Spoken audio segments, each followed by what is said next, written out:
Thanks. Welcome back. We're something like more than across the halfway point now. That's just amazing. I am now, I hope, sharing my screen with you. You should see the title page. And as always, there's just a lot to get through. So I'm going to jump right in. Right for today, the covenant code and the golden calf episode, one of which is relatively popular and well known and shown in all the movies, and the other one of which is a bunch of laws. So before we jump right in, let's talk about the overall story and sort of the structure of where we are here and get ourselves situated. So first, we've got God giving Moses a set of laws for the Israelites. That's the covenant code, as we call it. And then there's a covenant ceremony to ratify the laws, as it were.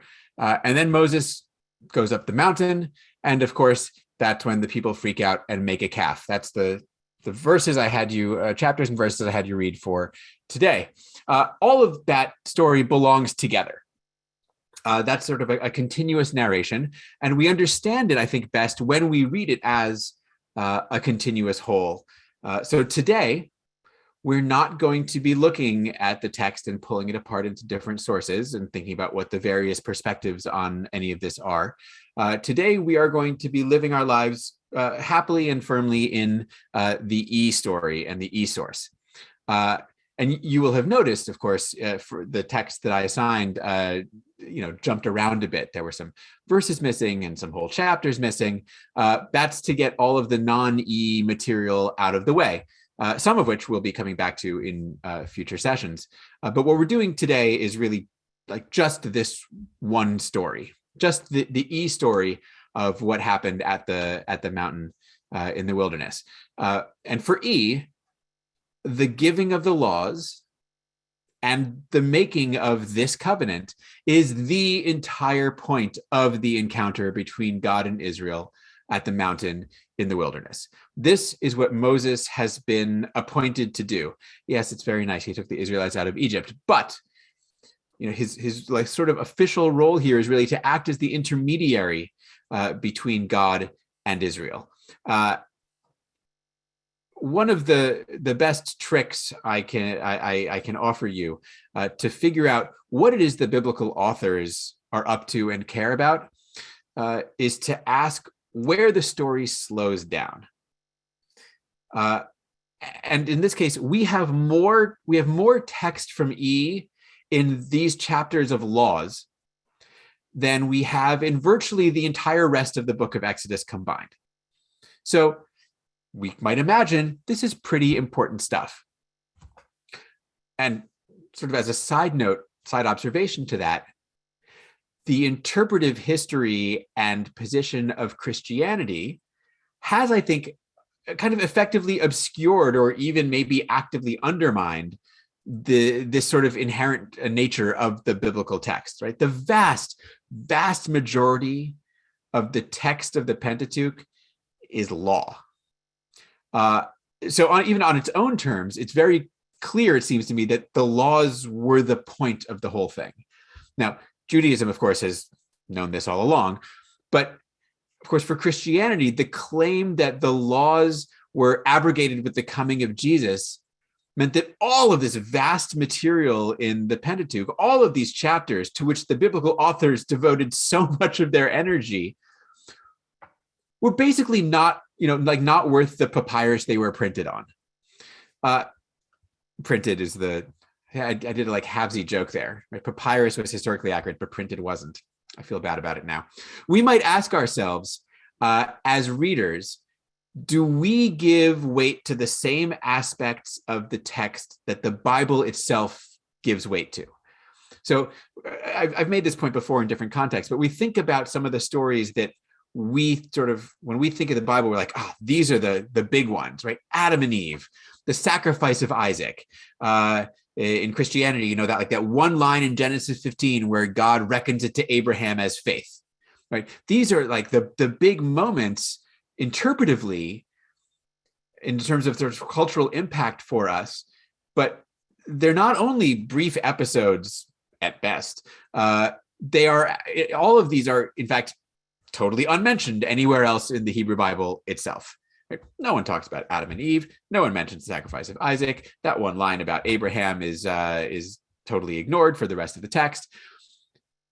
But in our sort of interpretive cultural milieu, those texts get so much more attention than these massive swaths of law. And I guess I'm suggesting that we have, in a sense, lost sight of what the Pentateuch is, what the Torah is. It's a law book. And again, Judaism has always been pretty much on top of this.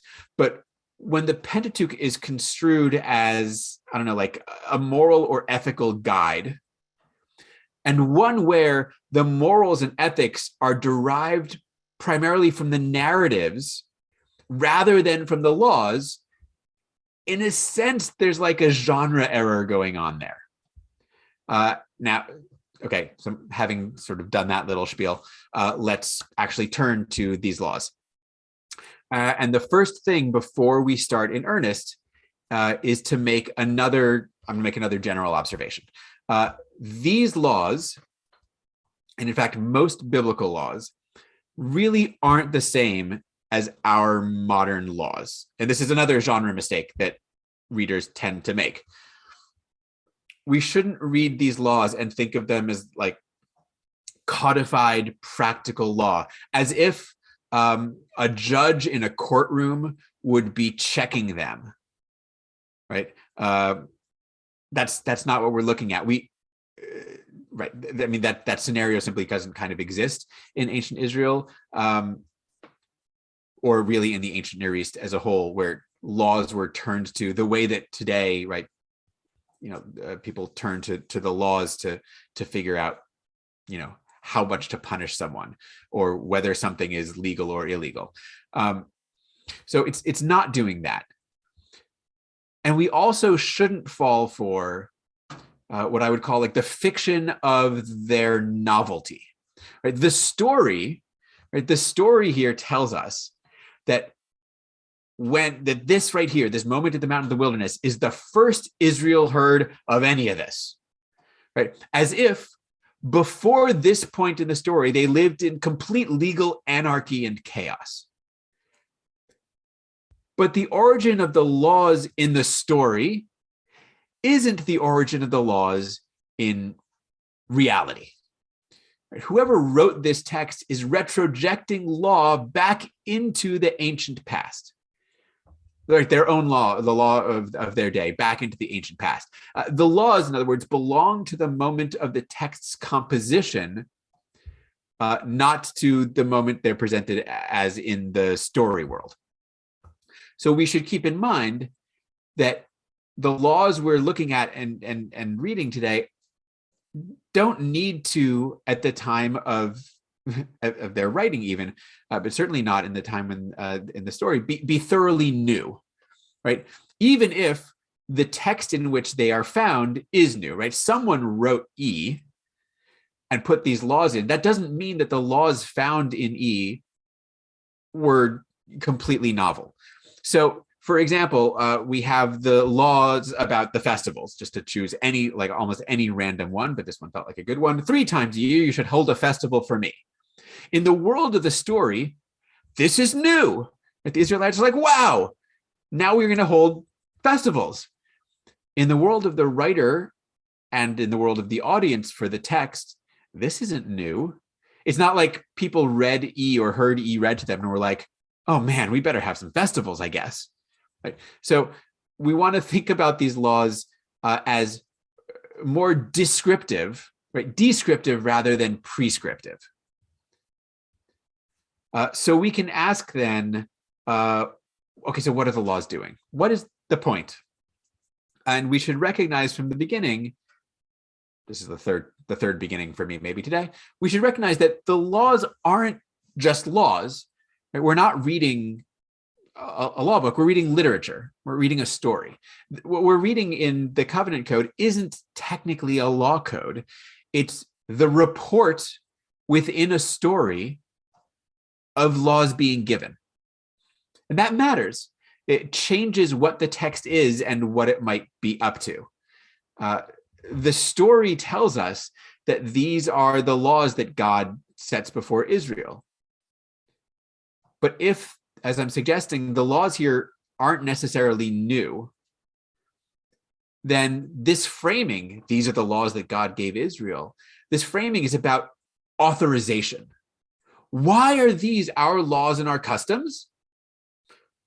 Because God gave them to us. In other words, it's a claim about why Israel lived the way that it did.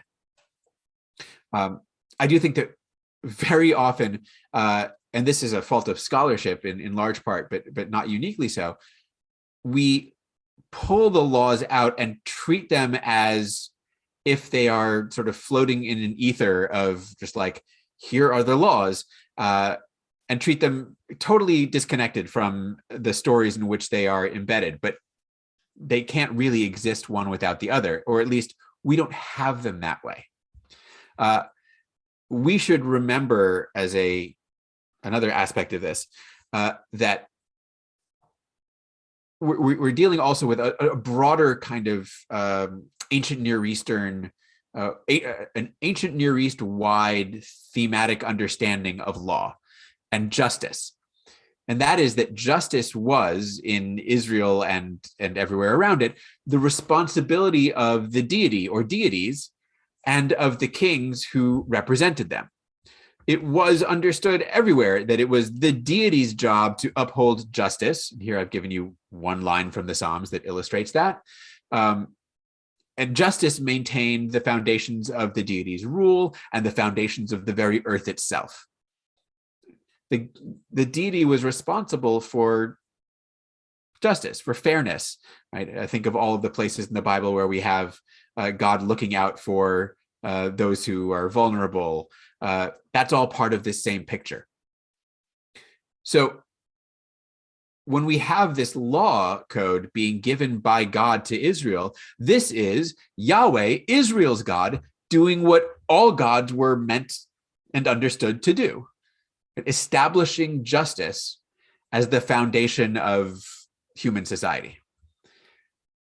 And the major difference here in Israel's version is that Israel understood the laws to come directly from their deity, transmitted through the mouthpiece of Moses, but directly from God. Whereas for most other ancient Near Eastern civilizations, it was the king who, in fact, sort of came up with the laws, in sort of the invented sense. So, for example, I'm going to give you we're going to talk about Hammurabi a little bit, but here's the opening framing of the Code of Hammurabi. Anu and Bel, two of the deities, called by name me, Hammurabi, the exalted prince who feared God, to bring about the rule of righteousness in the land, to destroy the wicked and the evildoers, so that the strong should not harm the weak. So here, though the gods are authorizing Hammurabi to do so, it's Hammurabi who's the lawgiver. He's the one who's establishing justice by divine command. Whereas again, the story in Exodus is that it's not a king who's doing this, it's God directly. Which isn't to say that Israel didn't think that the king was responsible here too. Here's another quote from the Psalms that I think speaks pretty clearly is a pretty good parallel to Hammurabi there. Give the king your justice, O God. May he judge your people with righteousness. Where again, it seems like the deity is authorizing the king to be the one who establishes justice. These parallels with Hammurabi lead to the next major point I want to make, which is that the idea of laws, and indeed many of the specific laws here, are not an invention of Israel. We should always remember Israel was hardly ever the first to come up with an idea. Remember, this is my favorite map, Israel was a minor state tucked in between far more advanced civilizations. Israel is so small you can barely find it on this map. It's it's not even the entirety of what says Canaan or Levant, right? It's like from where it says Hatzor down to the bottom of the Dead Sea there where it says Moab. And around it are all these major civilizations, Egypt and Mesopotamia and the Hittites and others. So as this tiny little speck inside of this much larger cultural setting, Israel participated in and borrowed from ideas that came from those around it. Now, the laws of the covenant code here in E are, I don't know, roughly say from the 8th century BCE, approximately. Mesopotamia had laws going back well over 1,000 years earlier. And just like in Israel, their laws were also not really prescriptive in our modern sense. Mesopotamian kings issued law codes to demonstrate their commitment to the principle of justice, right? Or to this larger theme of being the king's and the deity's responsibility to uphold justice. And so when they wrote their law codes, hey, what do they care? They copied from earlier ones, right? Because the point wasn't the novelty of the laws, right? It wasn't even almost that much the content of the laws at all. It was the idea of law. And the Mesopotamians then went and distributed their law codes around their territories, even, perhaps surprisingly, among people who probably couldn't read them at all.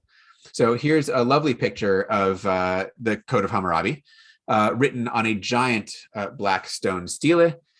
This is the first copy ever discovered. It resides currently at the Louvre, and it was found in Persia. Now, most Persians, and actually, while I'm there, most Mesopotamians couldn't read this. So what is it then? It's this giant statue that is primarily a physical symbol of royal authority and justice. It did its work by simply people pointing to it and saying, that's the king's law, right? That's the evidence that our king establishes justice and upholds justice. And that is, I think, pretty close to what the covenant code may be doing too. Now, as I just said, it isn't just the idea of the law code that Israel borrowed, right? But some of the specifics. Tell you what, let's play a game. It's not going to be a very fun game because, of course, I can't hear any of your answers. But you do it. You play in your heads and see how we do. The game is going to be called Covenant Code or Hammurabi Code. So here we go. If a man put out the eye of another man, his eye shall be put out. It's awfully familiar. This is Hammurabi. The biblical version may be somewhat more familiar, right? Eye for an eye, tooth for a tooth, etc. But, there's the basic principle right there in Hammurabi. Second one. When a man strikes the eye of a slave, male or female, and destroys it, he shall let him go free on account of his eye. Bible or Hammurabi? This one is from the Bible, but here's the parallel from Hammurabi. If he put out the eye of a man's slave or break the bone of a man's slave, instead of letting him go, he'll pay for half of its value. Next one.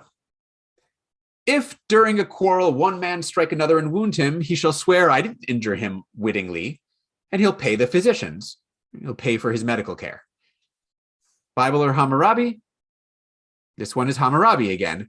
And the equivalent is right there in the biblical text, right?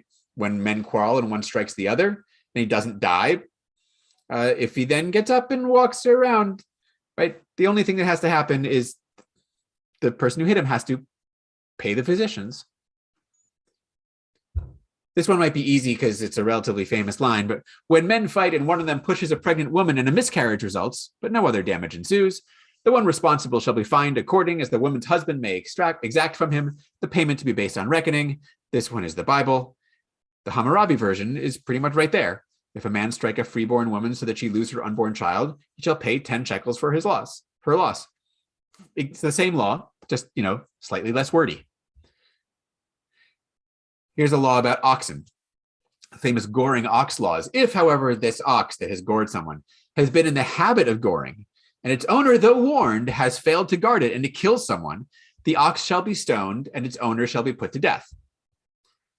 This is the Exodus version, and the Mesopotamian version from Hammurabi. If an ox is a goring ox, and it's known and shown that he's a gorer, and the person who owns him doesn't bind his horns or fasten them up, and the ox gores a man and kills him, so the owner isn't killed, but he's paying for it. Last one. If a slave say to his master, "You are not my master," if they convict him, that is, if they discover that in fact he is his master, then his master shall cut off his ear. This is from Hammurabi, but it's got such an interesting parallel in the covenant code, almost a reverse parallel. In the covenant code, in the Bible, we read, if a slave declares, I love my master, his master pierces his ear with an awl, and then the guy remains a slave for life. So again, awfully similar, slightly different. This is a handful of examples that I chose almost at random. I'm not saying in any of this that the covenant code borrowed directly from the code of Hammurabi, as if the people who wrote the covenant code were like checking their copy of Hammurabi.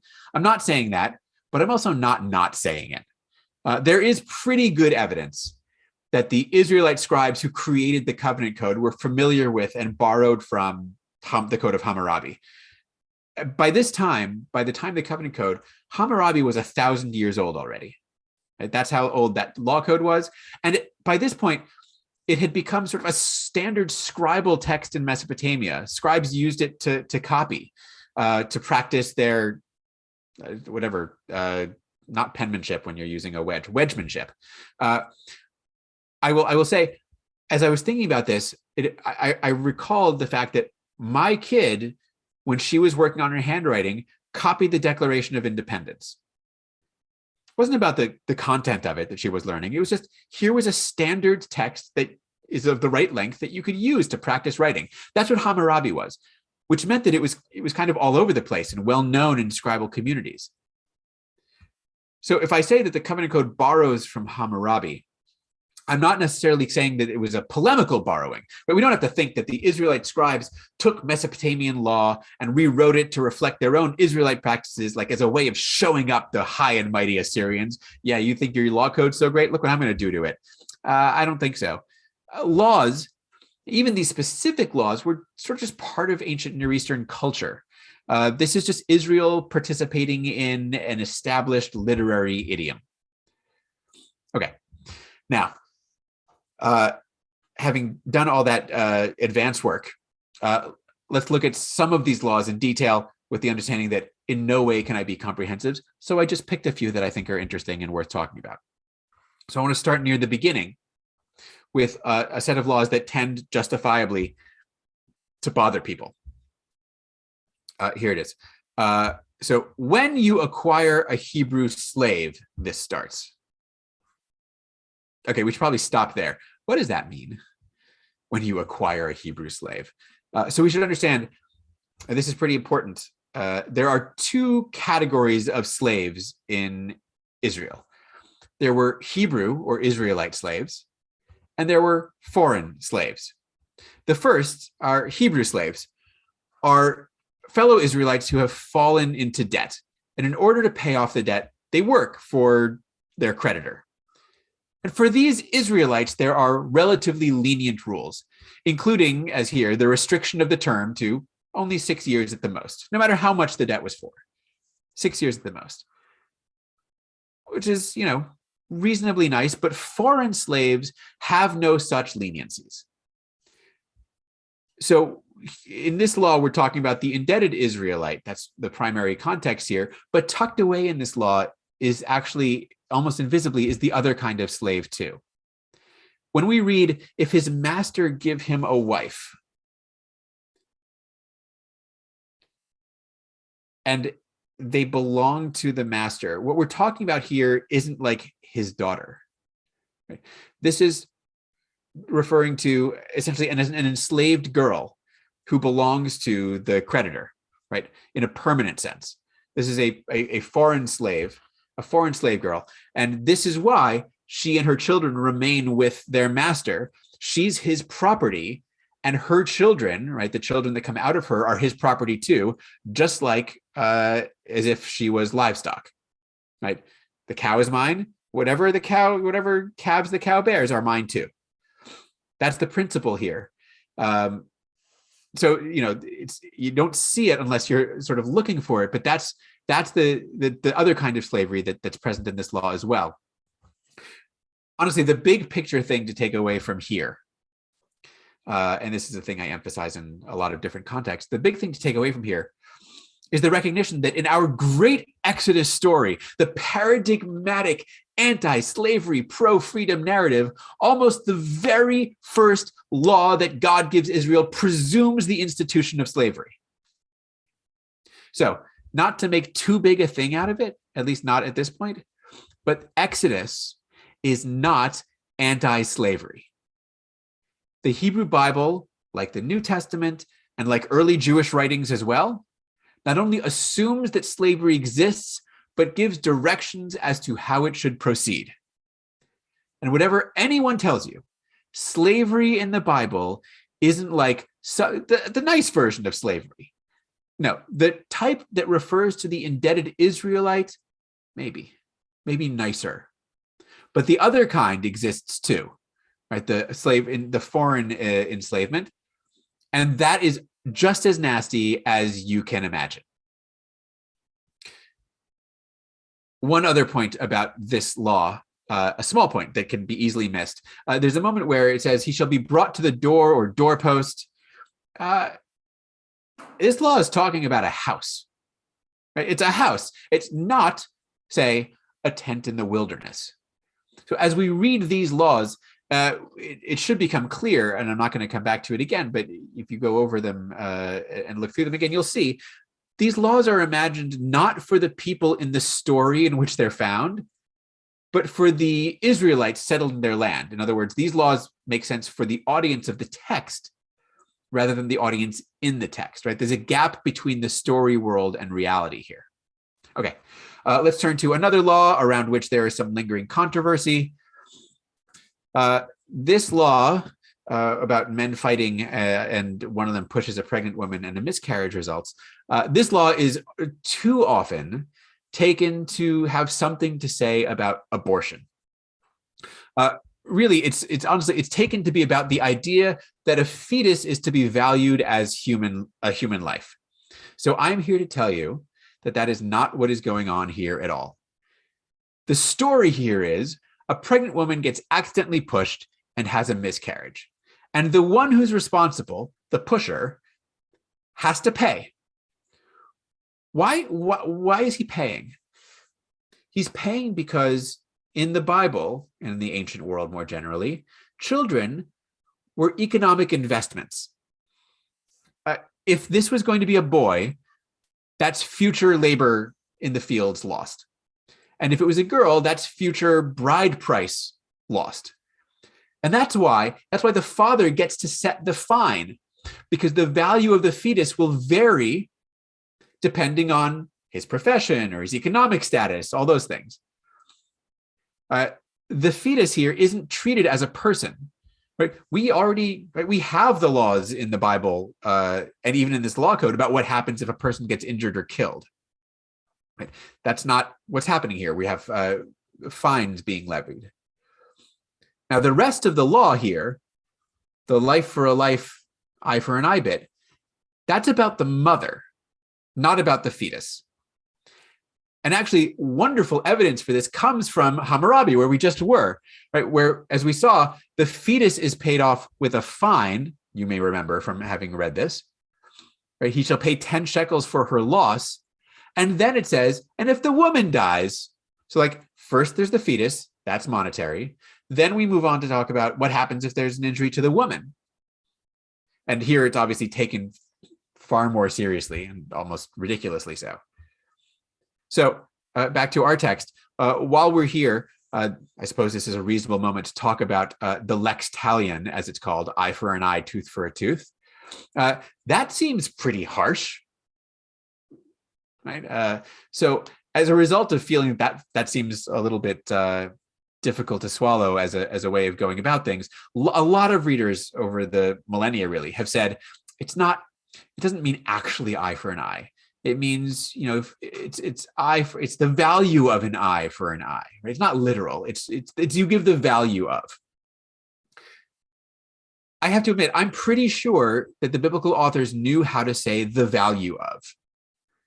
And I mean, just a line above, they're talking about fines and valuations. They know how to say that. This is another place where comparison with Mesopotamian laws is useful, because Israel didn't invent this. Right? We already saw this in Hammurabi, the eye for an eye bit. But there's an even earlier Mesopotamian law code prior to Hammurabi called the Laws of Ornamu. And those laws have this eye for an eye thing, at least conceptually too, except what they have is payment for bodily injuries. If a man knocks out the eye of another man, it's not that his eye gets taken out, it's that he pays. So amazingly, this is a case where interpreters who want to make the Bible more humane than it appears are actually trying to bring the Bible in line with a law from well over a millennium earlier than that. So this is just another reminder that the Bible wasn't first, and it also wasn't necessarily best, at least not by our contemporary moral and ethical standards. But also a reminder that the laws here aren't meant to be put into practice. Right? This is not a practical law code. It's a statement about justice.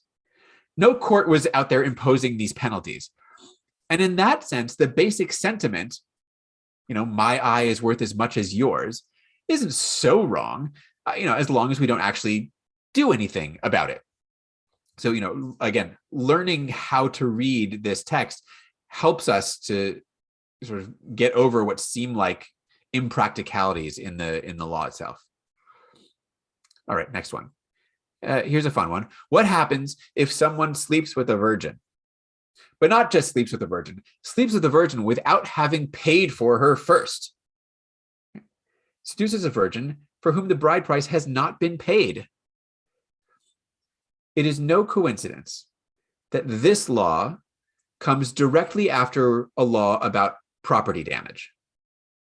It comes right after a law about, so someone gives you something to hold on to and you break it. What happens then? And then comes this law. Because this law is about property damage too. It's just the property here is the girl. So a reminder, minor girls were economic investments for their fathers.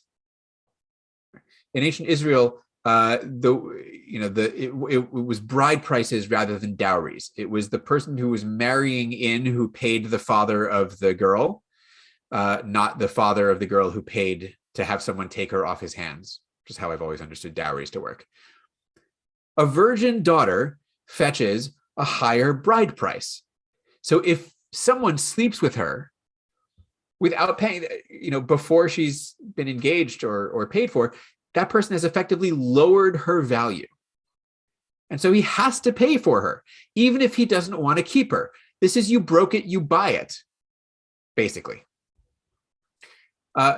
I must say, this is not the kind of law that I think is easily spun into something good. This is a law in which we have a minor female being treated as property, right? Controlled entirely by her father. You'll note that nowhere in this law does she have any agency, right?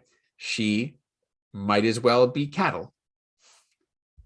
I'm not sure I should do this as a very, very side comment, but while I'm here, the word virgin that's used here is the Hebrew word that actually means virgin, and not the one that appears in Isaiah 7:14, behold, a virgin shall conceive, as the King James unfortunately gave us. I'm just going to say that and leave it there for some other one of these on Isaiah that somebody else will do, not me. There are a million great laws in here, but for the sake of time, I'm going to jump to the end just for a second to look at the festivals. There are 3 times in the year when Israel is supposed to make a pilgrimage. And actually, pilgrimage is the technical meaning of the word that's translated as festival here. And these 3 times are the Feast of Unleavened Bread, the Feast of the Harvest, and the Feast of the Ingathering, all of which, you'll note, are agricultural moments. And that's where Israel's festivals, naturally enough, all originated as agricultural celebrations of various moments in the agricultural cycle. You might notice that these are not the usual names we associate with the 3 big festivals of ancient Israel. It's not Passover, Shavuot, and Sukkot. What's more, there aren't any specific dates here, as there are in other texts. It doesn't say when you're supposed to celebrate them, just that you are. So why is that? The reason there's no specific dates is because when I harvest isn't the same day you harvest, especially if we live in different parts of the country. And where are you making your pilgrimage to? You're making your pilgrimage to your local sanctuary, right? You and all the people around you whose harvests happened at the same time. You all take yourself to the local sanctuary. You take it to anywhere you've got an altar, which is, of course, exactly what the first law of the covenant code said. Make me an altar and sacrifice it. And wherever they happen to do that, that's cool. I'll come bless you there. So we're not talking about centralized all Israel worship. We're talking about localized Israelite worship and festivals. So what we're looking at here is actually a relatively early version of these famous festivals. And when you make your pilgrimage, of course, you have to bring something. Right? We're told no one appears empty-handed, and you have to bring a sacrifice. And what happens when you bring the sacrifice? Yahweh, God, comes to get it. He comes down to get the sacrifice. So here's the fun thing. It's almost certainly the case that the Hebrew here, in this last line, originally read not "you will appear before God," but "you will see God." And you can, in the Hebrew, this is just a change of vowels, right? It's just a pronunciation difference. You can imagine that for later scribes, the idea that you would come on 3 times a year to see God was not particularly feasible or acceptable. And so they simply changed the pronunciation of the word to make it appear before. But actually seeing God is relatively sensible here. These are the 3 times when you get to encounter the deity, right? You bring sacrifices as thanks for your agricultural successes. That's what these festivals were originally. Okay, I said I wasn't going to do this, but one last one. You shall not boil a kid in its mother's milk. What on earth does that mean? In Judaism, this became the law against eating milk and meat together, but that's not what this actually is. So very, very quickly, this law originally was supposed to mean don't offer a suckling animal, but an animal that is still like feeding off of its mother's milk. Don't offer one of those animals at one of these festivals, please. That's the prohibition here. It's not about cooking the two together. It's about removing the suckling animal from the mother and bringing it as a sacrifice. And I will leave that at that because I've got another whole part of the thing to get to. Once all of these laws are given, there's a covenant ceremony to ratify them. Right? And now we're moving on to Exodus 24. Moses says the laws out loud, went and repeated to the people all the commands, and the people said, sure, sounds good. And then Moses writes down the laws and builds an altar and offers sacrifices. And then having written down the laws, he reads the written version. He took the record of the covenant and he read it aloud. And the people were like, sure, that sounds good still. This whole sort of procedure is basically an affirmation that the written text was the same as the spoken one. And in a sort of meta way, it affirms for us from within the story that the laws we just read are, in fact, also the laws that were spoken. So Moses, having done all this, then goes up the mountain to receive another written copy, another written version of these laws, God's written copy. Now, you might pause and say, hold on. That's not how I thought this went, but I'm suggesting that in the original story here, what was written on the tablets that Moses went up to get and came down with was not the 10 Commandments, but the laws of the covenant code, those 3 chapters we just read. And if you think about it, that makes some sense. After all, these are the laws that were just given, and these are the laws that the covenant was just made on. In the ancient Near East, it was customary when treaties were signed for there to be 2 copies, one from each party. And that way they could ensure that they were all had the same text. These tablets are God's copy, right?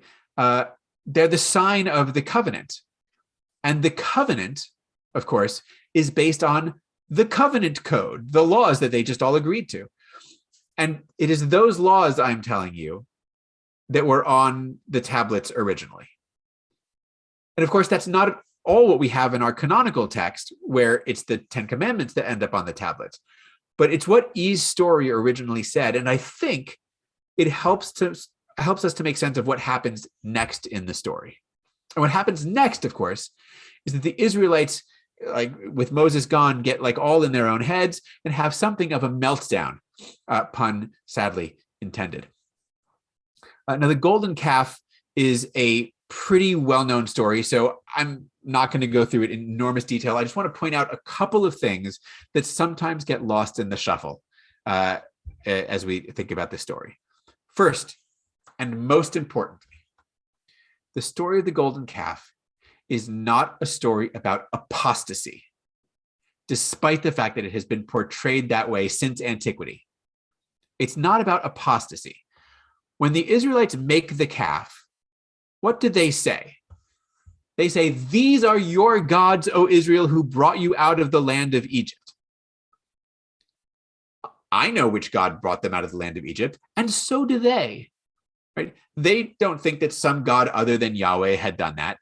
That's not a claim anyone ever makes. And then what does Aaron say? Aaron says, "Tomorrow shall be a festival of Yahweh." So the calf is meant to serve as a representation of Yahweh, of Israel's deity. They're not replacing Yahweh with another God. In fact, they're pretty open about it. They're replacing Moses as God's representative, right? They don't look around and say, "Where did God go?" Right? I guess we better have another one. They say, "Moses is gone and I don't know who's going to lead us. Let's do something about that." It's Moses they're replacing, not God. So the problem here isn't that Israel is abandoning Yahweh for another deity. The problem is that Israel is making a representation of Yahweh. And this isn't just some abstract sin. Making a representation of Yahweh is the violation of literally the very first law. Not the first law of the Ten Commandments, but the first law of the covenant code. "With me, you shall not make any gods of silver or gold." This law isn't about apostasy either. This doesn't say don't go make statues of other gods. This says, "With me, don't make don't make any gods of silver or gold." This law is about proper worship of Yahweh, not idolatry. As a story meant to illustrate how disobedient Israel is, you kind of can't get much better than this. And the second Moses isn't around, they violate the very first words he gave them, the very first words of the covenant that they just said sure about twice. In short, if we understand what the Israelites did when they made the golden calf, it helps to reinforce the insight that it's the covenant code that's at stake here, not the Ten Commandments. And indeed, there were no Ten Commandments in E's story originally. It was always all about the covenant code. Now, the astute reader or listener will have noticed that there is something slightly screwy about what the Israelites say when they build the calf. "These are your gods." There's only one Yahweh, and they only made one calf. So plural? And this is a little hint at what is actually the real issue motivating, or one of certainly the real issues underlying and motivating this story and the law that it's referring back to. What we have here is a story set in Israel's mythical past, but one that's meant as a commentary on the present of the authors and their audience. Now, as I said last time, it was a general rule in Israel that Yahweh was not physically represented in its cultic spaces, in its sanctuaries and its temples. But this is a rule that was broken quite notoriously in the Bible by the king Jeroboam in the generation after Solomon. We have a terrific story about it in 1 Kings 12. In the narrative at this point, in the history, the northern and the southern kingdoms have just split. The southern kingdom still holds on to Jerusalem and its temple and the ark that's inside. And so the northern king, Jeroboam, is concerned that everyone, even the northerners, are going to be making their pilgrimages down to Jerusalem, where they've got this awesome ark. And in doing so, they will be depriving his kingdom of major economic income. And perhaps this will result also in the people even deciding to return to being ruled by the South. So what's a king to do when the southern sanctuaries got such a cool thing as the ark? Well, he's going to make something also awesome. And what does he make? He makes 2 golden calves. And he puts one of them in the south of his kingdom in Bethel and one in the north up in Dan. He's not establishing new sanctuaries here. These are old sanctuary sites. He's just giving them something like new and exciting for the people to come worship. And Jeroboam isn't committing apostasy either. He's not saying go worship some other god. These are still sanctuaries dedicated to Yahweh. And while Jeroboam is castigated throughout the rest of Israel's history for having done this, at no point in those castigations is he ever accused of apostasy, of worshiping foreign gods. He's just accused of improperly setting up calves to worship Israel's God. And now for the punchline. What does Jeroboam say when he sets up his 2 calves? You guessed it. These are your gods, O Israel, who brought you up from the land of Egypt.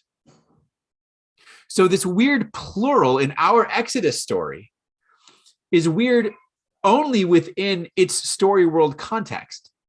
A reader of Kings, or someone maybe familiar even just with the traditional language around these northern calves, a reader, these people would immediately hear this phrase, these are your gods, O Israel, who brought you out of the land of Egypt, and know what it was referring to.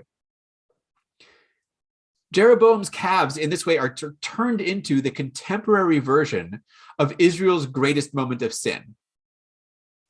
But actually, it's the calves of Jeroboam that came first. And the golden calf story of Exodus is a polemic aimed at those northern shrines.